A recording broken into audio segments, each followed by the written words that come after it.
నమస్తే, welcome to our channel. మంచు family పేరు మరోసారి తెరపైకి వచ్చింది. మరి మంచు మనోజ్ జట్పల్లిలోని మోహన్ బాబు ఇంటి వద్ద బైఠాయించి మరి నిరసన వ్యక్తం చేస్తున్నారు. మరి గత కొన్ని రోజులుగా మంచు ఫ్యామిలీ వివాదం చెలరేగుతుండగా మరి మళ్ళీ ఇప్పుడు మంచు మనోజ్ ఎందుకు నిరసన వ్యక్తం చేస్తున్నారు, ఇవన్నీ కూడా తెలుసుకునే ప్రయత్నం చేద్దాం.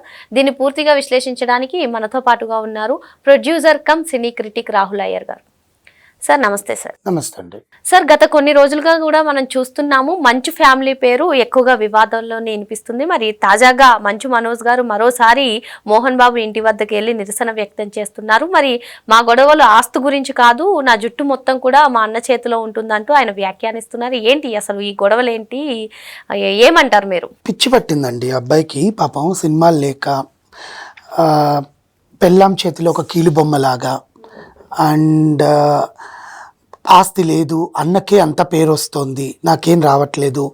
అక్కపాటికి అక్క ముంబై వెళ్ళిపోయి ఆమెకంటే ఒక బ్రాండ్ తెచ్చుకుంది, నాకేం లేదు అనే మనస్తాపానికి చెంది దాంట్లో పిచ్చి వచ్చేసింది. ఆస్తి అక్కర్లేదు, మా అన్నతోనే నాకు గొడవ, నా జుట్టంతా మా అన్న చేతిలో ఉంది అనుకుంటే నువ్వేం చిన్నపిల్లాడివి కాదు కదా. ఒకవేళ చిన్నపిల్లాడైనా, ఎదిగిన పిల్లాడివైనా, ఎదిగిన మగాడివైనా కూడా మీ అన్న చెప్పు చేతల్లో నడవాల్సిన అవసరం నీకు లేదు.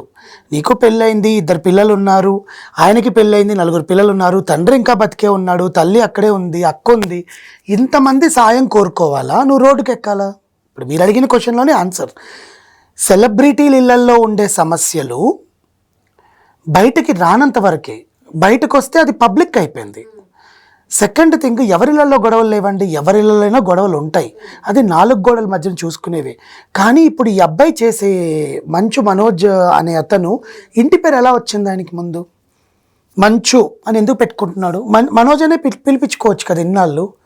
మంచు అనేది మంచు భక్తవత్సల నాయుడు అలియాస్ మోహన్ బాబు గారి ఇంటి నుంచి వచ్చింది. ఆ రక్తం పంచుకొని పుట్టావు, నీకు పౌరుషము ఉక్రోషం అన్నీ కరెక్టే. కానీ దేని మీద, దేనికోసం? మొన్నటిదాకా యూనివర్సిటీలో అవకతవకలని రోడ్డెక్కావు, మా నాన్న నా మీద రౌడీలు పంపించి కొట్టించాడు అని రోడ్డెక్కావు, మా అన్న సినిమా ఆడకూడదు అని రోడ్డెక్కావు, ఆ పిల్లానికి ఆ ఇల్లు కావాలి అని చెప్పి రోడ్డెక్కావు, మా అక్కని నన్ను దూరం చేస్తున్నారని రోడ్డెక్కి. ఇన్నిటిలో ఇప్పుడు అవేమీ లేవండి, మాకు అసలు గొడవలే లేవు, మా తల్లి మీద ఒట్టేసి చెప్తున్నాను, మా అన్నకి నేనంటే కుళ్ళు, నా 3 పెట్స్ లోపల ఉన్నాయి, నా 3 కుక్కలు లోపల ఉన్నాయి, ఆ కుక్కల్ని వదిలిస్తే చాలు నేను బయటికి వెళ్ళిపోతాను అని చెప్పి పిచ్చోడిలాగా రోడ్డు మీద ఆ డోర్కి తల బాదుకుంటూ నాన్న అని ఆర్తనాదాలు చేస్తే నీ సినిమా హిట్ అవుతుందా?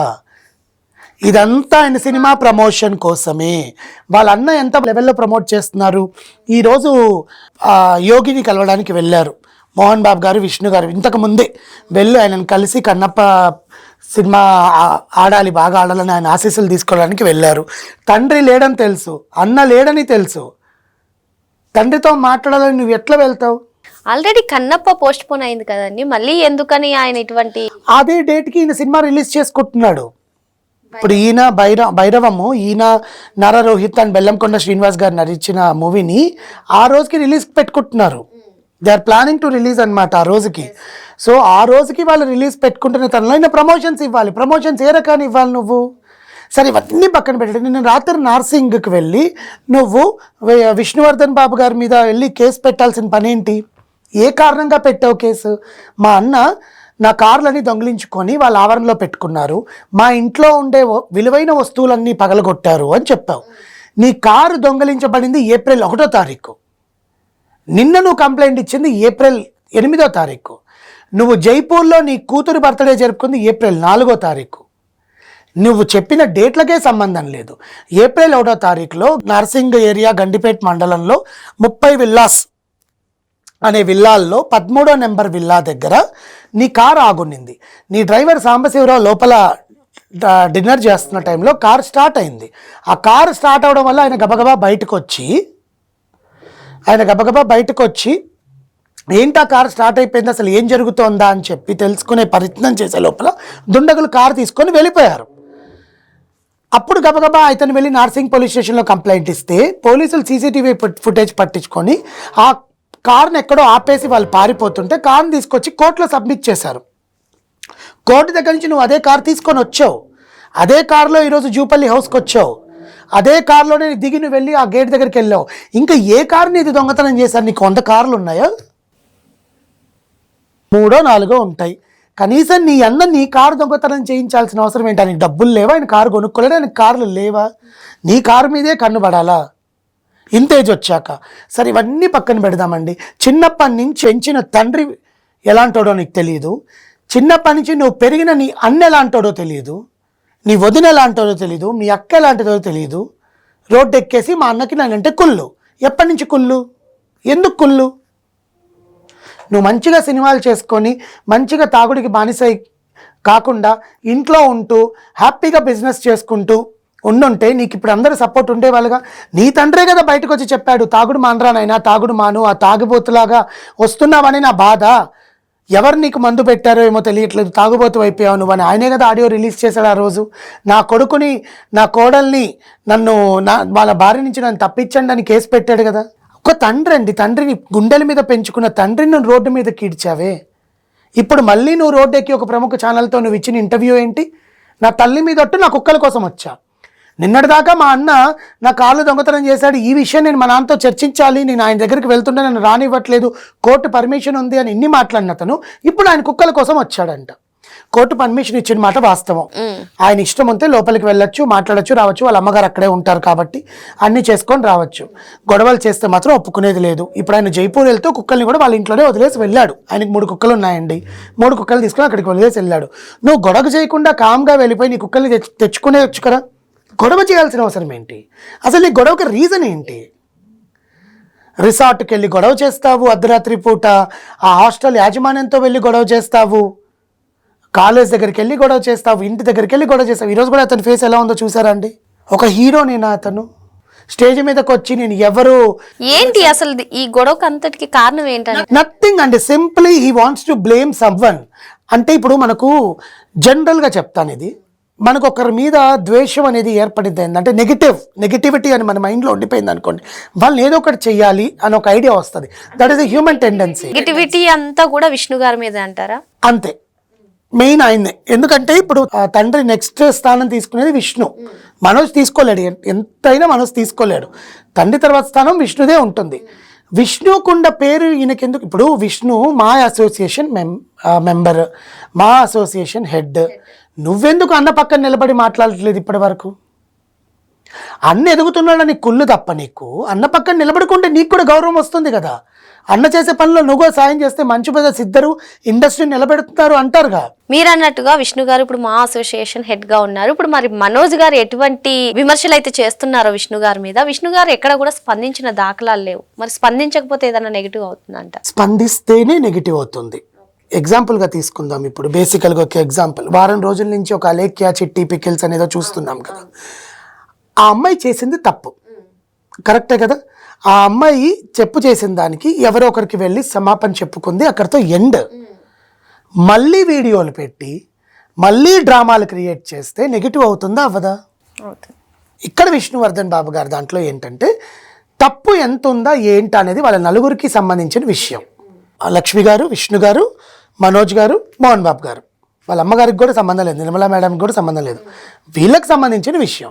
విష్ణు మాట్లాడితే ఎక్కడ మాట్లాడతాడంటే ఇంట్లో మాట్లాడతాడు. ఎంతమంది మీడియా వాళ్ళు స్పందించినా కూడా అది మా కుటుంబ సంబంధించిన విషయాలండి, వదిలేయండి. నా సినిమా ప్రమోషన్ గురించి మాట్లాడండి, మా అసోసియేషన్ గురించి మాట్లాడండి. మీకు ఏమైనా ప్రాబ్లమ్స్ ఉన్నాయా అసోసియేషన్లో, దాని గురించి మాట్లాడండి. నా తమ్ముడు గురించి కానీ నా ఇంట్లో వాళ్ళ గురించి కానీ మీరు మాట్లాడకూడదు, ఎందుకంటే అది privacy. That is what we require. ఎంత వాళ్ళు పబ్లిక్ ఫిగర్లు అయినా కూడా వెళ్ళి వాళ్ళు బాత్రూంలో ఏం చేస్తున్నారో తొంగి చూడలేం కదా. That is what happened in Allu Arjun case, that is what happened in Mohan Babu గారి కేసు కూడా అట్లాగే అయింది. ఒక ప్రముఖ జర్నలిస్ట్ ఆయన ఇంటికి వెళ్ళి, ఇప్పుడు మీరున్నారండి సార్, మీ ఇంత జరుగుతోంది కదా, మేము కూర్చుంటాము, మీరు కొంచెం ఫ్రీ అయ్యాక మీ స్పందన ఏందో తెలియచేస్తే మీ తరఫున మేము మాట్లాడడానికి ఉంటుంది, ఎందుకంటే అవతల పక్కన వాదన మేము విన్నాము, మీది కూడా ఎప్పుడైనా మాకు ఒక టైం ఇవ్వండి, ఒక 2 నిమిషాలు టైం ఇస్తే అసలు ఏది నిజం అనేది ఇప్పుడు ప్రజల్లోకి వచ్చింది కాబట్టి మేము చెప్పే ప్రయత్నం చేస్తామని అడగడం బెటరా, ఆయన వస్తున్నాడు కదా డైరెక్ట్గా మైక్ తీసుకుని వెళ్ళి ముందు పెట్టడం బెటరా? మీరు అనుకుంటారండి అలాగా? ఇలాగ మంచు మనోజ్ గారు ఆయన తాగి, ఈరోజు కూడా తాగి మాట్లాడినట్టే కనిపిస్తుంది. మేబీ ఆయన తాగడం లేదో ఆయనకే తెలియాలి, ఆయన విజ్ఞప్తికే వదిలేస్తున్నాం బేసికల్గా. కానీ రోడ్డు మీద ఇంతమంది పబ్లిక్ చూస్తుండగా ఆ డోర్కేసి తల బాదుకోవడాలు, నాన్న నాన్న నాన్న నాన్న అని ఇక్కడి నుంచి అరవడాలు, మళ్ళీ ఆ డబల్ మీనింగ్ పదజాలంతో ఆ సెక్యూరిటీ గార్డ్ని పిలవడాలు. లోపల తండ్రి లేడని తెలుసు, వాళ్ళు చెప్తున్నారు సార్ లేరండి, సార్ ఢిల్లీ వెళ్ళున్నారు, లేరు సార్ కన్నప్ప ప్రమోషన్స్లో తిరుగుతున్నారు ఆ విష్ణు గారితో అని సార్ లేరని చెప్తున్నా కూడా ఉన్నాడు లోపల దాక్కున్నాడు. ఆయనకి ఏం అవసరం అండి దాక్కోవడానికి, లోపల తండ్రి. విష్ణు గారు మోహన్ బాబు గారు లేరు అని చెప్పి తెలిసే వచ్చారంటారా? తెలిసే వచ్చాడు, ఉంటే రాడు కదా. ఉంటే ఎందుకు వస్తాడు? ఆ రోజు కలెక్టర్ ముందు ఆయన ఏం మాట్లాడాడు? కలెక్టర్ ముందు ఏం మాట్లాడాడు ఆయన చెప్పండి. మోహన్ బాబు గారు ఇట్లా చూడంగానే తలదించుకొని వెళ్ళిపోయాడుగా. తండ్రి అంటే అంత భయం ఉన్న మనోజ్ గారు ఇప్పుడు వాళ్ళు లేరని తెలిసి ఇక్కడికి వచ్చి డ్రామా క్రియేట్ చేస్తున్నాడు. జస్ట్ ఆ సినిమాకి, కన్నప్ప సినిమాకి నెగిటివ్ ఇంపాక్ట్ రావడానికి. మీకు అర్థమవుతుందా? ఆ సినిమా ఆడకూడదు, మా అన్న సినిమా ఆడకూడదు, నా సినిమా ఆడాలి. మీరు బాగా ఆలోచించండి. ఆస్తి గొడవలు లేవంటున్నాడు, కుక్కల కోసం వచ్చానంటున్నాడు, నాకు నా తండ్రితో మాట్లాడాలి అంటున్నాడు. ఎన్ని చెప్తున్నా తనకి అక్కడ గొడవ చేయాల్సిన అవసరం ఏంటి? అది ఫోన్లో కూడా మాట్లాడచ్చు.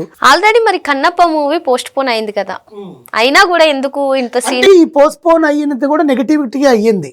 చాలా మంది దీని గురించి విఎఫ్ఎక్స్లు బాగాలేదని చెప్పి వాళ్ళని కొంచెం మెరుగు చేయాలి, ఆది పురుషులా కాకూడదు ఆలోచన మైండ్లో పెట్టుకొని వాళ్ళు కొంచెం పోస్ట్పోన్ చేసుకున్నారు. చాలా సినిమాలు అలా పోస్ట్పోన్ అయ్యాయి. కానీ ఇప్పుడు పుష్ప కూడా అయ్యింది కదండి, చాలా డేట్స్ మారే కదా అక్కడికి వచ్చింది. So they want to give good output అనమాట. ఆ సినిమా హిట్ అవుద్దా ఫ్లాప్ అవుద్దా అనేది జనాలు డిసైడ్ చేస్తారు. ఈయన ఆలోచన ఏంటంటే మా అన్న ఎదగకూడదు, ఇంకే రీజన్ ఉంటుంది చెప్పండి. ఇన్ని ఆలోచించి ఒక రోడ్ ఎక్కి ఒక ప్రముఖ హీరో కొడుకు, ప్రముఖ నటుడు కొడుకు, ఆయన కూడా హీరోగా పేరు సంపాదించుకున్న అతను, ఇంతకాలం ఏ కాంట్రవర్సీలో లేని మంచు మనోజ్ గారు, తండ్రి చాటు బిడ్డ, తండ్రి ఏం చెప్తే అది వింటాడు, అంత ఫ్రీడమ్ ఇచ్చిన ఆ బిడ్డ ఇప్పుడు రోడ్డుకు వచ్చి ఎగురుతున్నాడంటే ఏ కారణం మీద ఎగురుతున్నాడు చెప్పండి? మేబీ ఆస్తిలో అన్యాయం జరిగే అవకాశాలు ఉన్నాయని అనుకోవచ్చు కదా. ఆస్తి వ్యవహారాలు పబ్లిక్ వచ్చి మీడియాకి చెప్తే మీడియా వెళ్ళి మోహన్ బాబుతో మాట్లాడి ఆస్తి ఇప్పిస్తారా? ఒక్కటి చెప్పనా అండి, తాత ఆస్తి మాత్రమే మనవడికి చెందుతుంది, తండ్రి ఆస్తి తండ్రి ఇష్టం. అది కూతురికైనా ఇవ్వచ్చు, విష్ణు మంచు కొడుకు ఇవ్వచ్చు. మోహన్ బాబు గారు ఆస్తి ఆయన ఇంకెవరు ఏ విరాళానికైనా ఇచ్చుకోవచ్చు.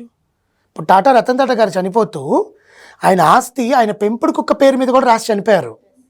దట్ ఈస్ ఆయన ఔన్నత్యం అది.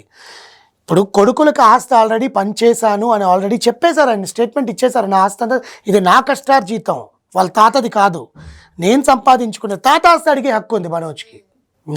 నా కష్టార్జితం నేను ఎవరికి ఇవ్వాలో వాళ్ళకి ఇస్తాను. ఆల్రెడీ మనోజ్ గారికి ఇచ్చేశారు. మనోజ్ గారు దాంతో బిజినెస్లు నడిపాడు, ఆ బిజినెస్లన్నీ ఫ్లాప్లు అయ్యాయి, మొత్తం డిజాస్టర్కి వెళ్ళిపోయాడు, అప్పుల పాలైపోయాడు, తాగుబోతులాగా తయారయ్యాడు అని ఆయనలే చెప్తున్నారు. మనం మాట్లాడాల్సిన పని లేదు. ఇప్పుడు నేను ఒక మనిషి మీద నిందేయాల్సిన పనిలా. నువ్వు పబ్లిక్ ఎంత డ్యామేజ్ చేస్తున్నావు, నువ్వు ఎంత డ్యామేజ్ చేసుకుంటున్నావు. ఆయన దిగజార్చుకోవడం కదా, అందరు నవ్వుకుంటారు కదండి. 10 రోజులు కామ్గుంటాడు, 11 రోజు మళ్ళీ రోడ్డు ఎక్కుతాడు, మళ్ళీ ఇంకో 10 రోజులు కామ్గుంటాడు, ఇంకో 11 రోజు రోడ్డు ఎక్కుతాడు. మనకు అది నవ్వులాటగా అయిపోయింది. అతను ఎంత సీరియస్ ఇష్యూగా నిజంగా జనాలకి తెలియజేయాలనుకున్నా అతను నవ్వుల పాలైపోతున్నాడు. అతను తెలియట్లా. 35 ఏళ్ళు 36 ఏళ్ళు ఉంటాయి అతనికి ఆల్మోస్ట్ ఆల్. అంత ఏజ్ ఉన్న అతనికి ఆ మాత్రం ఇంగితం లేదా? మనం బయటకు వస్తే ఎంత చీప్ అయిపోతాము. ఎవరు సపోర్ట్ చేస్తారు? నీకేమైనా ఆర్మీ ఉందా? సరే, నీ ఆర్మీ వచ్చి నీకు ఆస్తి ఇప్పిస్తుందా? For what reason? ఒక reason, proper reason. WhatsApp message, నా కుక్కలు లోపల ఉన్నాయి, నేను బయట ఉన్నాను, పంపించేయండి, చూసుకొని పంపించరా? యాక్చువల్గా ఈ కుక్కల్ని మీరు అన్నట్టుగా జైపూర్కి వెళ్లే ముందు ఇంట్లో వదిలిపెట్టి వెళ్ళారంటున్నారు. వదిలిపెట్టేటప్పుడు రాని గొడవ ఇప్పుడు తీసుకెళ్లేటప్పుడు ఎందుకు వచ్చింది? ఇవే చెప్తున్నా కదా, ఒక సింపుల్ సిచ్యువేషన్ని కాంప్లికేటెడ్ చేశాడు. ఇప్పుడు ఆయన వచ్చారండి జైపూర్ నుంచి, కార్ది ఏదో తెలిసింది, కార్ వచ్చింది, ఆలోచించాడు దీన్ని మనం ఎలా ప్లాన్ చేయాలి, విష్ణు మీద ఎలా స్టార్ట్ చేయాలి. ఎందుకంటే ఏమీ లేదు, ఒక లైన్ లేదు విష్ణు ముందుకు వెళ్ళి ఏదైనా మాట్లాడడానికి. ఎందుకంటే విష్ణు ఏం మాట్లాడట్లా మనోజ్ గురించి, ట్విట్టర్లో చెప్పట్లా, ఎక్కడా మాట్లాడట్లా. మనోజ్ పేరే మర్చిపోయినట్టుగా ప్రవర్తిస్తున్నారు వీళ్ళంతా. మొన్న మోహన్ బాబు గారి బర్త్డే వేడుకల్లో కూడా ఈయన పిలవలా, ఈయన పెట్టిన ట్వీట్కి ఎవరు స్పందించలా, హ్యాపీ బర్త్డే నాన్న అని పెట్టాడు, దానికి ఎవరు స్పందించలా. ఎలా గెలకాలి? సో కార్ దొరికింది, ఆయన ఇంట్లో విలువైన వస్తువులు పగలగొట్టారన్నారు. దొంగలు ఎవడొచ్చినా ఏదైనా పగలగొడతాడు, దానికి విష్ణువే మనుషులు పంపించి పగలగొట్టాల్సిన పనే లేదు. ఒక లైన్ దొరికింది, వెళ్ళి నిన్న నైట్ నార్సింగ్ పోలీస్ స్టేషన్లోకి వెళ్ళి చెప్పాడు. మొన్నటికి మొన్న దాన్ని ఏమంటారు, మా అన్న వచ్చి చక్కెర పోసాడు జనరేటర్లో. ఇలాంటివి రీజన్స్ అయితే ఒకటి దొరకాలి కదా, గెలకడానికి ఒక రీజన్ దొరకాలి. గెలికాడు, ఈరోజు అదనుగా చూసుకున్నాడు, తండ్రి లేడు అన్న లేడు, ఈ డ్రామాకి ఇంకొంచెం ఆజ్యం పోయాలి, వచ్చి పోసాడు. ఏమైంది? ఈరోజు సాయంత్రం అందరూ మర్చిపోతాం, రేపొద్దున ఇంకో న్యూస్ వస్తుంది. మరి నువ్వేం చేసావు? వాళ్ళకి ఫరక్ లేదు ఇద్దరికి. మోహన్ బాబు గారికి ఫోన్లు ఉంటుంది, ఇట్లా మనోజ్ గారు వచ్చి గొడవ చేస్తున్నారు సార్, ఏం చేయమంటారని.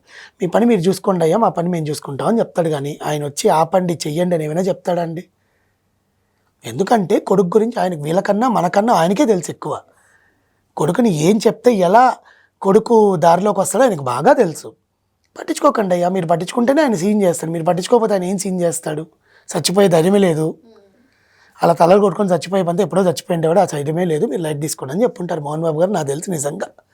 కానీ ఆయనకు బాధ, అంత అల్లారు ముద్దుగా పెంచుకున్న కొడుకు నన్ను ఎందుకు ఇలా బదనాం చేస్తున్నాడు. గొడవలు లేకుండా అయితే ఉండవండి, మాట మాట ఉంటుంది, అన్నదమ్ముల మధ్యన ఏదో ఒకటి ఉంటాయి. భార్యలు వచ్చాక ఆ విభేదాలు అనేవి గ్యారంటీ వస్తాయి. దాన్ని సర్దుమనుకొని ఉమ్మడి కుటుంబాలు, ఇప్పుడు ఎవరున్నారు ఉమ్మడి కుటుంబాలు చెప్పండి? చిరంజీవి గారి కుటుంబం ఒక్కటే ఉమ్మడి కుటుంబంగా ఉంటుంది, కొడుకు పిల్లలు అందరితో. ఇంకెవరున్నారు? బాలకృష్ణ గారి కుటుంబం కూడా సపరేట్గానే ఉంటారు. నాగార్జున గారి కుటుంబం అంటారు, అసలు అంతు లేని కుటుంబం అది. ఆమె ఎక్కడ ఉంటుందో, ఈయన ఎక్కడ ఉంటారు, వాళ్ళు ఎక్కడ ఉంటారు, ఈ రెండు పెళ్ళిళ్ళు చేసుకొని ఉంటారు వాళ్ళు. జస్ట్ మోహన్ బాబు గారి కుటుంబము లైమ్ లైట్లోకి ఎప్పుడు వస్తుంది అంటే వివాదాల్లోనే వస్తుంది. ఆయన సినిమాల గురించి ఎవరు చూడరు, ఆయన సినిమాల గురించి ఎవరు చెప్పరు. కానీ మనోజ్ గారు ఇలా ప్రవర్తించే దానికి మాత్రం వెనకాల ఎవరో ఉన్నారు. ఓన్ డెసిషన్స్ అయితే ఉండవు కదా. ఆలోచించండి, 35 ఏళ్ళు 36 ఏళ్ళు ఒక ఇంట్లో పెరిగిన వ్యక్తి వచ్చి తండ్రి మీద నిందలేసే స్టేజ్కి ఎందుకు వస్తాడు? ఇలా చిన్న చిన్న గొడవలు అయితే ఇంట్లో తీర్చుకుంటారు, కానీ రోడ్డుకి ఎక్కే గొడవల, కేసులు పెట్టే గొడవలు ఉంటాయా అండి? ఒకటే ఆస్తి కోసం అన్నారు మీరు చెప్పినట్టే. సరే, ఆస్తి కోసం పోరాడితే ఉండండి, నాకు ఆస్తిలో అన్యాయం జరిగింది, నేను పోరాడుతున్నాను దాని గురించి, అప్పుడు ఎవరైనా నీకు సపోర్ట్ చేస్తారు. నువ్వు ఆస్తి గొడవలు లేదంటావు, యూనివర్సిటీ అంటావు, అన్నతో కుళ్ళు అంటావు, అన్న చేతిలో నీ జుట్టు ఉందంటావు. అంటే నీకు ఇప్పుడు ఏం చేయాలంటే నేను చెప్తాను వినండి. విష్ణువర్ధన్ బాబు గారిని ఇంట్లో కూర్చోపెట్టి మొత్తం ఆస్తి కాగితాలన్నీ మనోజ్ చేతిలో, ఇంటి బీరువా తాళాలన్నీ మౌనిక గారి చేతిలో, మా అసోసియేషన్ మొత్తం మనోజ్ గారి చేతిలో పెట్టేస్తే ఈ గొడవలకి సమాప్తం. హీజ్ ఎక్స్పెక్టేషన్ ఈజ్ దట్ 2 రోజుల్లో మొత్తం అంతా అమ్మేసి మళ్ళీ ఇంటికి వచ్చి కూర్చుంటాడు. అంతకన్నా ఏమీ లేదండి. అతనికి పిచ్చి పట్టింది, ఆ పిచ్చిని మోహన్ బాబు గారు ఏదో ఒక రోజు తగ్గిస్తారు. అప్పుడు కానీ అతనికి తెలియదు తండ్రి విలువ అంటే ఏంటో.